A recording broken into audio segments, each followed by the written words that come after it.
سلام. میبینم که بعد از تعریف ناخن جویدن و کلی خلاصه برداری و نوشتن منتظرید تا ببینید این ناخن جویدن چه دلایلی داره، چه دلایلی میتونه داشته باشه. میدونستید هر وقت که من و شما در مورد یک مشکلمون، در مورد یک مسئلهمون به دلایلش بپردازیم، به دلایلش فکر بکنیم و دلیل اصلی مشکلمون رو بشناسیم و مشخص بکنیم، 90% راه رو رفتیم. چرا؟ چون کلی راهکار همیشه از تو دل این دلایل در میاد. چقدر دل شد. و اگر ما بدونیم که کودک شما دقیقاً به چه دلیلی داره ناخن میجوه، هم زودتر میتونیم مدیریتش بکنیم، هم دیگه به سنین بالا نمیرسه. ناخن جویدن یه مسئله‌ایه که با افزایش سن خیلی حل نخواهد شد. تغییر شکل میده. ممکنه ناخن شست تبدیل بشه به ناخن انگشت اشاره، تبدیل بشه به ناخن انگشت کوچیکه، به همه انگشتا.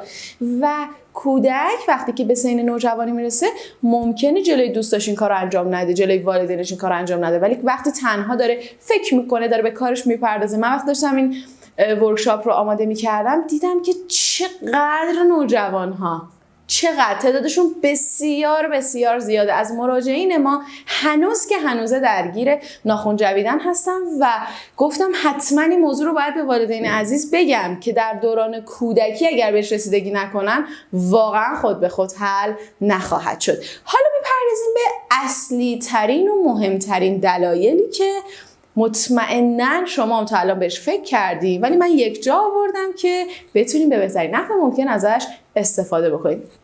اولین و اصلی ترین دلیل ناخن جویدن دوستان عزیز من، داشتن احساس ناخوشایند و بیقراری در کودکانه. این رو بدانید. بیقراری یعنی چی؟ کلمه اصلی انگلیسیش restlessه، خیلی هم استفاده میشه. بچه هایی که یه جا بند نمیشن، بیقراره، انرژیش خیلی زیاده و نمیتونه حتی زمانی که داره تلویزیون میبینه آروم و قرار بگیره، نمیتونه زمانی که دارید باش بازی میکنه در واقع یک جا قرار داشته باشه. هی مدام دوست داره که حرکت کنه، این پا اون پا بشه، حالا چه نشسته چه ایستاده.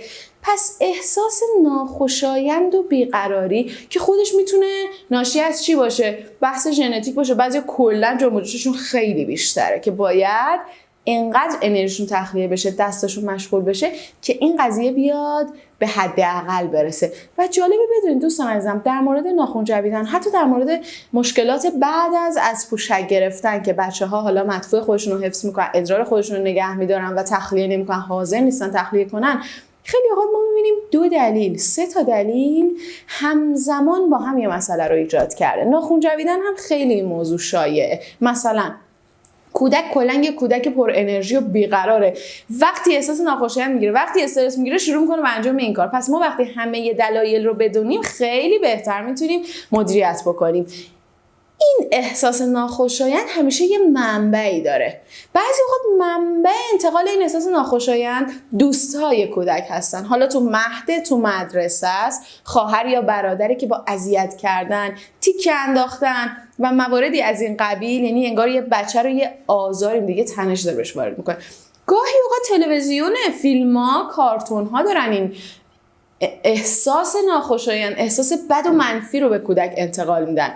گاهی اوقات هم ممکنه والدین باشن، حالا یا خواسته که خیلی اوقات خواسته انجام نمیشه، منظور اینه که والدین حالا ناراحتی که از جای دیگه دارن یا از همدیگه دارن، خانم و آقا میان سر بچه خالی میکنن، یا واقعا ناخواسته، یعنی نمیدونه با این جمله داره آزارش میده که تو نمیتونی این کار انجام بدی، انقدر رو این کار فوکوس نکن، تو نمیتونی انجامش بدی، ولش کن. حتی بعضی وقت اینها هم ممکنه به بچه احساس ناخوشایند بده. نمیگم باید قطع کنید، اصلا نباید کلمه منفی استفاده بکنید، اما اگر فرزند شما داره ناخن میجوه به این فکر کنید که خود شما چقدر نقش دارین، نمیگم مقصرین، چقدر در این رفتار نقش دارین، حالا نقش منفی، و چقدر میتونیم این نقش رو تبدیل به تاثیر مثبت بکنیم.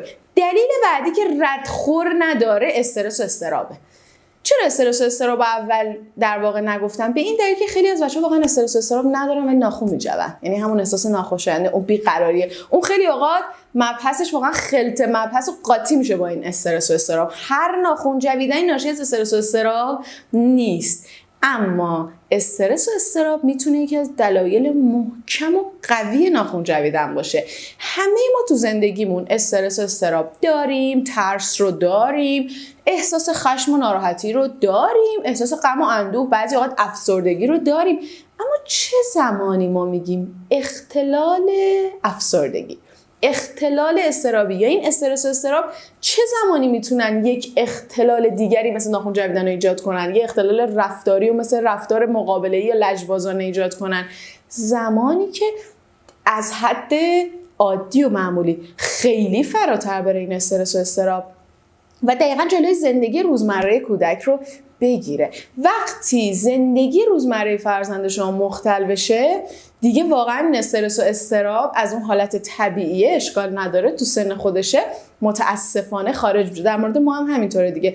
وقتی که این غم و اندوه و استرس و خشم جلوی زندگی شخصی و اجتماعیمون رو بگیره، تو محیط کار برامون مشکل ایجاد کنه، دیگه واقعا از حد طبیعی و معمولی فراتر رفته و داره نزدیک میشه به یک اتفاق و رویداد مشکل ساز که نیاز به حل داره.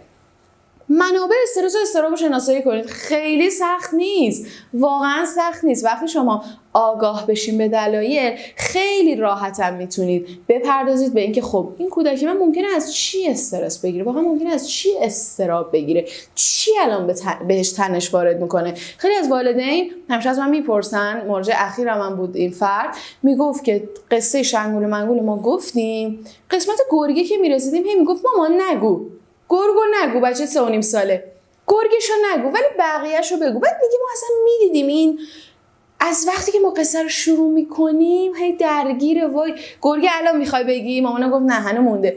گرگه اومد، یعنی همش استرس رو. و من نمیدونم چرا اون والدین واقعا مصر بودن که قصه رو به کودک بگن. خب ول کنید یا با یه فردی مشورت کنید. نزدیک به 2 ماه این قصه رو گفتن، ناخن جویدن کمترین کاری بود که فرزندشون انجام میداد. خب استرس از صبح میگی مامان شب قصه رو میگی، شب قصه رو میگی. بچه‌ها توانایی مقابله با منابع و موانع اضطرابی رو ندارن. خود ما بعضی اوقات نداریم. یه نفری حالمون رو بد میکنه، ازش تنش میگیریم ولی جرأتش رو نداریم که رابطمون رو باش کم کنیم.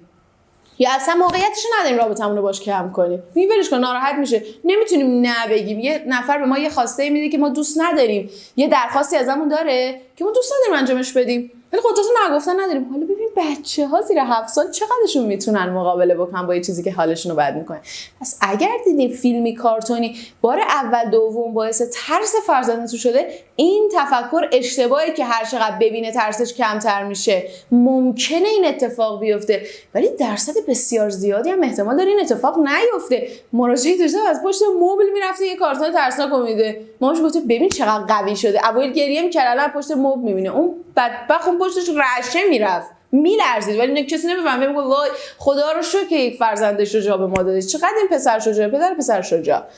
پس استرس و اضطراب میتونه دلیل اصلی باشه و حذف بکنید دلایلش رو. اگه میبینید دکور اتاقش سایه که از پرده به داخل میفته، سایه کمد اتاق، تغییر بدین تا این استرس و اضطراب دیگه دلیلی برای ناخن جویدن نباشه.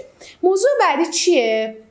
دلیل بعدی که خیلی میتونه به ما جهت بده و کمک کنه برای حل، دوستان عزیزم، کاهش احساس امنیت روانی و ترسه. چه زمانی من و شما احساس امنیت روانیمون خدشه‌دار میشه؟ عمدتاً این امنیت روانی خیلی به احساس عاطفی، احساس هیجانی اطرافیان ما بستگی داره. مثلا شما با رئیستون یه رابطه خیلی خوبی دارید. زمانی که این رابطه یکم منفی بشه، احساس امنیت شغلی به خطر میفته. در واقع اون امنیت روانی که نکنه به خاطر اینکه من مثلا سر اینجا نگفتم یا فلان قراره که اصرار داشت من برم با یکی از همکاران نرفتم، نکنه منو اخراج بکنه. زمانی بچه‌ها امنیت روانیشون خدشه‌دار میشه که یه کامنتایی از شما بگیرن در این موضوع: دیگه دوستت ندارم، دیگه مامانت نیستم، دیگه پسر من نیستی، من دختری به این نام ندارم انقدر ناخونشون، من دختر زشت دوست ندارم ناخون نداشته باشه. حالا چه در مورد این موضوع چه در مورد موضوعی دیگه که این میتونه گفتم یا به تدریج باشه یا سریع و ناگهانی این اتفاق بیفته دیگه، همین ناخن جویدن. حتی شما دارین با همسرتون ایشونو داری تهدید میکنی، کاملا تاثیر میذاره روی فرزند. میگه من میرم، من اصلا دیگه با تو زندگی نمیکنم و این کودک به شدت تحت تاثیر این هیجان قرار میگیره. میگه مامانم کو، مامان منو دوست داری؟ به خودش میگیره، نمیگه حالا مامان بابا رو دوست داری، حالا بعدا هم شاید بپرسه. اما واقعیت اینه که خود این تنش‌های خانوادگی، درون خانوادگی، برون خانوادگی، شما ممکنه تلفنی با یه فردی مدام بحث کنی، بچه شاهد تنش شما باشه، با مامانتون یا هر کسی، خیلی اثر منفی داره. یه نکته هم که خیلی از افراد شاید بعضی وقت حواسشون نباشه، مشکلاتشون رو در زندگی میان با مامانشون جلوی بچه مطرح میکنن، با خواهرشون جلوی بچه، با دوستشون جلوی بچه، با روانشناسشون تلفنی آنلاین، هر چی جلوی بچه. خب این خیلی وحشتناکه. میگه وای خوش داغونه، نابوده، من میخوام چیکار کنم؟ قچ قچ قچ قچ قچ پس ناخن بجوام. یعنی میتونه یکی از دلایل باشه. و ترسیدن، مواردی که فرزند شما رو میترسونه، حالا صدای بلنده، بوق بلنده، صدای دعوا، صداهای یک دفعه‌ای، مثل یه دفعه آسانسور یه فردی میزنه، شما مثلا طبقه بالا زندگی میکنید، یه دفعه تاق، این صدای به حرکت در اومدن آسانسور، یا توی خونه در واقع ساختمان‌های این ور اون ور مجاور داره خونه سازی انجام میشه و صداهایی که از اونجا میاد.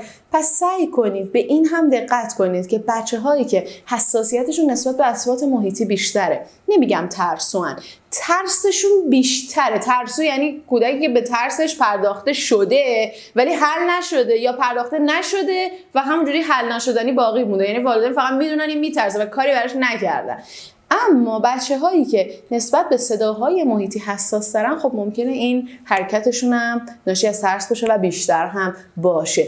دلیل بعدی چیه؟ من نمیدونم دیگه از این به عنوان از چه کلمه استفاده کنم از این مورد، که تلویزیون، موبایل، تبلت، اسکرین ها بیچاره کرده ما رو. یعنی هر چی درد و مشکل داریم یه سرش بالاخره به این تلویزیون افراطی نه کم بر میگرده. ببینید چه برنامه‌هایی برای فرزندتون استفاده میکنید. فیلمی که شما میبینید خودتون همینجوری دلهوره دارین، نذارین فرزندتون با شما ببینه. وقتی میزنه زیر 18 سال 90% مخاطبا 5 سالن. وقتی میزنه خانمای باردارین فیلمو نبینید، 95% خانم‌ها باردارن. خواهش میکنم این تصاویر در ذهن فرزند شما ضبط میشه. اینکه چرا انقدر زندگی رو سخت بگیریم، بحث سخت گرفتن نیست، بحث مدیریته. الان اگه شما یکم اذیت بشید، یکم قانون مقرر داشته باشین و خودتون محدود بشین، به خاطر کودک مجبور باشین وقتی اون خوابید یه سریال ببینید یا هر چیزی، بعدا نتیجهش رو خواهید دید. ولی وقتی الان رها باشه، خب بعدا هم واقعا شما دیگه نمیتونید رها باشید، همش باید از این مرکز مشاوره به اون مرکز مشاوره. تو سن نوجوانی که خب خیلی از مسائل هم واقعا نمیگم قابل حل نیست، ولی حلش شاید سالها زمان ببره که از حوصله شما و فرزند نوجوانتون ممکنه خارج باشه. دلیل بعدی دوستان عزیز، تحریکات پوستیه. خیلی به این موضوع دقت نمیکنن.